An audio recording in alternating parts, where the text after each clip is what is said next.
Hello दोस्तों, अगर आप भी चाहते हैं पोस्ट मैट्रिक स्कॉलरशिप का फॉर्म फिलअप करना तो इस वीडियो को लास्ट तक ज़रूर देखें।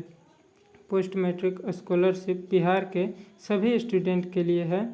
बीसी, ईबीसी, एससी, एसटी, अगर आप कोई भी बिहार में कोर्स कर रहे हैं, ISC, BSc, graduation, BTech, MTech जो भी कर रहे हैं, तो आप इस फॉर्म के लिए एलिजिबल हैं। तो चलिए आगे पोस्ट मैट्रिक स्कॉलरशिप का फॉर्म फिलअप करके देखते हैं। सबसे पहले पीएमएस ऑनलाइन सर्च करेंगे। सर्च करने के बाद पीएमएस ऑनलाइन पर क्लिक करेंगे। फर्स्ट रो में आएगा pmsonline.gov.bihr। तो उसको क्लिक करने के बाद आप बीसी ईबीसी के स्टूडेंट है तो बीसी ईबीसी, एससी एसटी के स्टूडेंट है तो एससी एसटी पोर्टल पर क्लिक करेंगे। तो हम बीसी ईबीसी के स्टूडेंट हैं तो बीसी ईबीसी के स्टूडेंट पोर्टल पर क्लिक करते हैं। चलिए तो आगे बढ़ते हैं। बीसी ईबीसी स्टूडेंट लॉगिन पर क्लिक करेंगे। बीसी ईबीसी स्टूडेंट लॉगिन पर क्लिक करने के बाद आगे आता है, अगर आपने रजिस्ट्रेशन किया है पहले से तो डायरेक्ट लॉगिन करेंगे, और रजिस्ट्रेशन नहीं है तो आप सबसे पहले रजिस्ट्रेशन करेंगे। तो चलिए रजिस्ट्रेशन करते हैं। ये फर्स्ट रो जो है न्यू स्टूडेंट रजिस्ट्रेशन, इस पर क्लिक करते हैं। क्लिक करने के बाद ये सारा गाइडेंस को अच्छे से पढ़ लेंगे। क्या क्या लगेगा, आवेदक का आधार संख्या लगेगा, जाति, निवास, आय, ये तीनों होना ज़रूरी है। उसके बाद आपका अगर खाता बैंक से सीडेड है यानी डीबीटी है तो कोई दिक्कत नहीं है। अगर नहीं है तो सबसे पहले आप बैंक में जाकर अपना खाता डीबीटी करा लें। सबसे पहले तीनों चेकलिस्ट क्लिक करेंगे और कंटिन्यू पे क्लिक करते हुए आगे बढ़ेंगे। उसके बाद ये सारा डिटेल्स को अच्छे से फिल करेंगे, कोई भी मिस्टेक नहीं करेंगे। आप अगर नाम फिल करें तो स्टूडेंट नेम एज पर आधार कार्ड पे जो नाम है उसको फिल करेंगे इस पर। तो चलिए अच्छे से सारा डिटेल्स को फिल कर लेते हैं।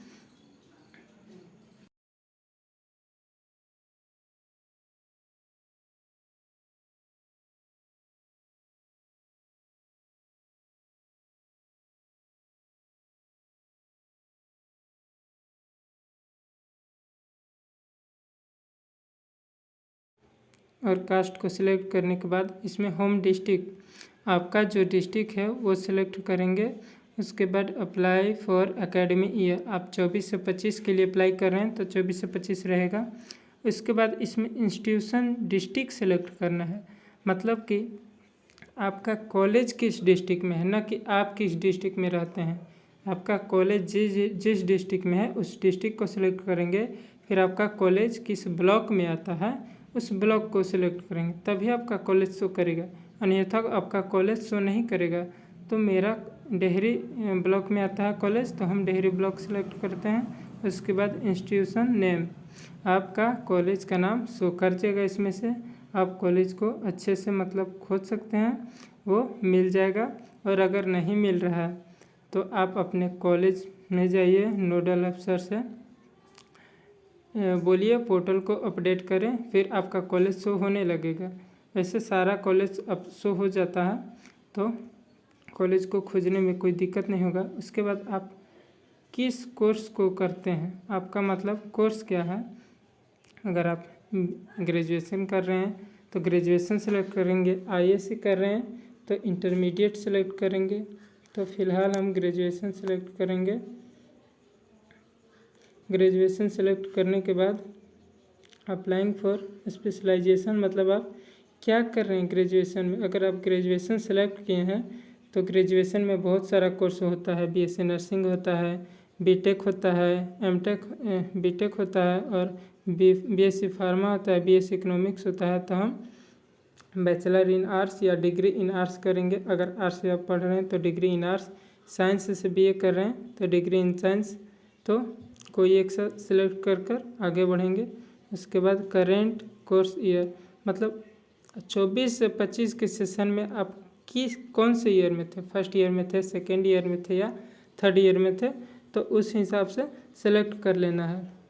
सेलेक्ट करने के बाद आप इस सारा डिटेल्स को अच्छे से फिल कर लेंगे फिर, और आगे बढ़ेंगे, नहीं तो वीडियो लंबा हो जाएगा।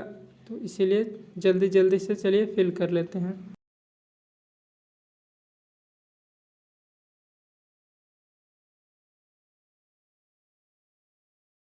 चलिए, तो आपके मोबाइल नंबर पर एक यूज़र आईडी और पासवर्ड चल गया होगा, तो BCEBC पर क्लिक करके अब आप लॉगिन कर सकते हैं। Login for already registered student पर क्लिक करेंगे। उसके बाद इसमें अपना यूज़र आईडी और पासवर्ड फिल करेंगे, तो फिल कर लेते हैं और फिल करते हुए आगे बढ़ते हैं। यूज़र आईडी और पासवर्ड को अच्छे से फिल कीजिएगा, पासवर्ड को अच्छे से फिल कीजिएगा, अन्यथा लॉगिन नहीं होगा। तो अच्छे से फिल करते हुए लॉगिन करते हैं और आगे बढ़ते हैं। तो चलिए, लॉगिन हो चुका है मेरा। सबसे पहले हम क्या करेंगे, फ़ोटो अपलोड करेंगे। देखिए, हम फ़ोटो अपलोड कर लिए हैं पहले से ही, वीडियो बना रहे हैं, पहले हम अपलोड कर लिए थे, तो फ़ोटो यहाँ से अपलोड होगा। आप यहाँ से फ़ोटो को अपलोड कर सकते हैं। उसके बाद फ़ोटो को अपलोड करने के बाद अपडेट पर्सनल डिटेल्स पे क्लिक करेंगे। अपडेट पर्सनल डिटेल्स को अपना पूरा डिटेल्स अच्छे से फिल करेंगे, कोई भी गलती नहीं कीजिएगा। आपका कास्ट क्या है, आपका डेट ऑफ बर्थ क्या है, आप मैरिड है या अनमैरिड है, सबको अच्छे से फिल कीजिएगा। इसमें कोई दिक्कत नहीं आएगी, ये एकदम आसान है। तो चलिए, हम जल्दी से सारा फिल कर लेते हैं। सबको अच्छे से फिल करते हुए अपडेट करेंगे। उसके बाद सर्टिफिकेट डॉक्यूमेंट, जो कि जाति निवास, तीनों को अपलोड करना है अच्छे से। इसमें कुछ नहीं करना है, सब भरा हुआ आएगा, सिर्फ तीनों को आप अपडेट कर दीजिए। उसके बाद अप्लाई फॉर स्कॉलरशिप, यहीं से मेन स्कॉलरशिप अप्लाई होगा आपका। अप्लाई फॉर स्कॉलरशिप पर क्लिक करने के बाद आप फ्रेश हैं या रिन्यूअल हैं। अगर पहले से स्कॉलरशिप भर चुके हैं तो रिन्यूअल पर क्लिक कीजिएगा, फर्स्ट टाइम स्कॉलरशिप भर रहे हैं तो फ्रेश पे क्लिक कीजिएगा। तो हम रिन्यूअल पे क्लिक करके आगे बढ़ेंगे, क्योंकि हम पहले फॉर्म भर चुके थे, इसलिए। चलिए, तो रिन्यूअल पर क्लिक करने के बाद ये सब सारा फिल किया हुआ आएगा कि आप किस कॉलेज में हैं, आपका कॉलेज कंपलसरी फ़ी कितना लगता है, ये सारा फिल होते हुए आ जाएगा। आगे हम लोग को यहाँ कोर्स सेशन से आगे भरना होगा। कॉलेज कंपलसरी फ़ी आपका जितना आएगा वो देख लेंगे कितना होता है। उसके बाद आगे हम कोर्स सेशन से स्टार्ट करेंगे। आपका कोर्स सेशन क्या है, यहाँ देखिए एग्जांपल दिया है 23 से 25, तो आप ऐसे ही आपका जैसे 22 से 25 है तो 22 से 25 फिल करेंगे, जिसका 20 से 22 है वो 20 से 22 फिल करेंगे। उसके बाद date of admission in this course, यानी आप अगर ग्रेजुएशन कर रहे हैं तो ग्रेजुएशन में फर्स्ट ईयर में कब एडमिशन लिए थे, किस डेट को एडमिशन लिए थे, वो डेट इसमें फिल करना है, जो कि आपका फर्स्ट ईयर का एडमिशन स्लिप पे दिखाई देगा, जो कि ऑनलाइन होता है। तो ग्रेजुएशन में एडमिटेड स्टेटस ऑनलाइन स्लिप करता है, तो वो डेट देखकर वहाँ पे फिल कर दीजिएगा। उसके बाद रजिस्ट्रेशन नंबर और रोल नंबर, उसके बाद आप किस ईयर में अभी पढ़ रहे हैं तो वो फिल करेंगे। और आप फिर ये है date of admission in this academy year, यानी आप थर्ड ईयर में है तो थर्ड ईयर में एडमिशन कब हुआ था वो डेट देखकर फिल कर लेना है यहाँ पर। उसके बाद आगे बढ़ते हुए सेक्शन को छोड़ भी सकते हैं और लिख भी सकते हैं, कंपलसरी नहीं है इसमें लिखना। तो आप ए सेक्शन है तो ए लिख दीजिए, या आपका सेक्शन नहीं है तो मत लिखिए। आपका मोड ऑफ स्टडी रेगुलर है तो रेगुलर रहेगा। उसके बाद फ़ी पेड बाय स्टूडेंट, यानी आपका फ़ी रिसिप्ट कितना का बना है वो इसमें लिखना है। अगर फ़ी रिसिप्ट कॉलेज से नहीं बना है तो आपका एडमिशन फ़ी, फॉर्म भरे होंगे तो उसका फ़ी, मतलब आपके कॉलेज में जितना भी फ़ी लगा है उसका रिसिप्ट है तो सारा को अपलोड कीजिएगा और सारा को ऐड करके यहाँ पे फिल कर दीजिएगा। आप जितना ज़्यादा फ़ी रिसिप्ट देंगे आपको स्कॉलरशिप उतना ही ज़्यादा मिलेगा। तो हो सके तो आपका जितना ज़्यादा, जैसे मेरा 3455 है तो 3455 लिखेंगे।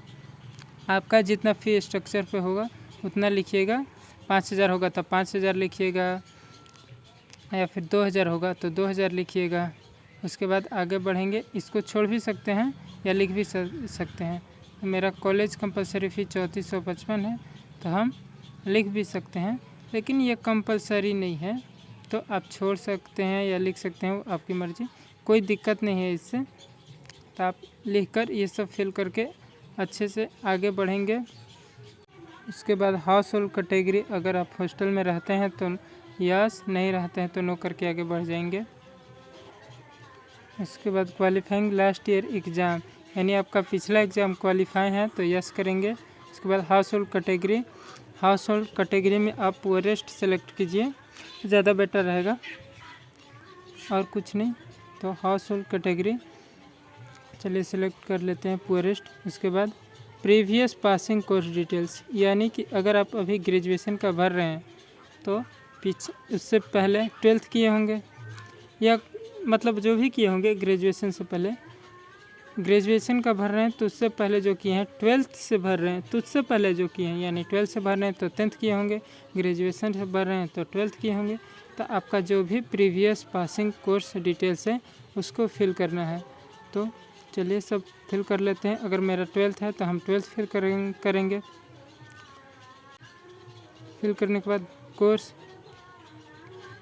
सारा फिल करते हुए आगे बढ़ेंगे। आगे बढ़ने के बाद सब मिला लेंगे एक बार अच्छे से कि सब सही है कि नहीं है। उसके बाद सबको टिक कर आगे बढ़ेंगे। OTP को वेरीफाई करते हुए, OTP वेरीफाई करके जल्दी से आगे बढ़ जाते हैं। नेक्स्ट करने के बाद अब है मेन डॉक्यूमेंट अपलोड करना। तो डॉक्यूमेंट में आप 10th का डॉक्यूमेंट अपलोड करेंगे, 10th का मार्कशीट अपलोड करेंगे या 10th का सर्टिफिकेट अपलोड करेंगे।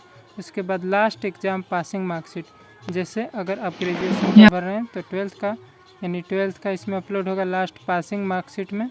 उसका सर्टिफिकेट नंबर होगा, इसका सर्टिफिकेट इशू डेट अपलोड होगा। उसके बाद बोनाफाइड अपलोड होगा। बोनाफाइड समझते हैं ना, एक कॉलेज आपको, आप जब कॉलेज में जाइएगा तो वहाँ कहीं भी साइबर वाले से एक फॉर्म मिलेगा बोनाफाइड सर्टिफिकेट का। बोनाफाइड सर्टिफिकेट को फॉर्म लेकर फिल करके कॉलेज से सिग्नेचर और मोहर करवा कर इस पर अपलोड करना होता है। उसके बाद है फ़ी रिसिप्ट फ्रॉम इंस्टीट्यूशन। तो कॉलेज का फ़ी रिसिप्ट, जो जितना फ़ी रिसिप्ट आपको मिला होगा कॉलेज से, वो सारा का PDF बनाकर इसमें अपलोड करना है। तो चलिए जल्दी से अपलोड कर लेते हैं और certificate number, issue date fill करते हैं। तो कैसा लगा वीडियो कमेंट में ज़रूर बताइए। कोई भी दिक्कत हो तो कमेंट कीजिए और वीडियो अच्छा लगा तो लाइक कीजिए, फॉलो कीजिए और शेयर कीजिए। और इसको फाइनल सबमिट करने के बाद कॉलेज में आप जमा कर दीजिएगा। Thank you.